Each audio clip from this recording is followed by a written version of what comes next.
Hey there YouTube, today I'm going to show you how to replace the cabin air filter in the current generation of Toyota Tacomas. This is the 2018 model, and dealers always try to get you guys with cabin air filter replacement. This is so simple, and they want to charge you an arm and a leg for this.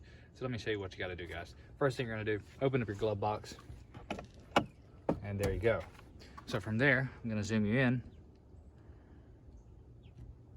You have a door right there on the back, and it actually says slide up and remove. Okay, once you're there, you have two clips, one here, one here. Simply press those in, and now you can see your filter. Your filter will then slide right out, and as you can see, this one's a little dirty. We've got some leaves and other matter in here. Sorry, let me zoom this right back out. Some leaves, other matter in here. And you will simply take your new filter. If you need a filter, it'll be in the description below. Slide it back into place.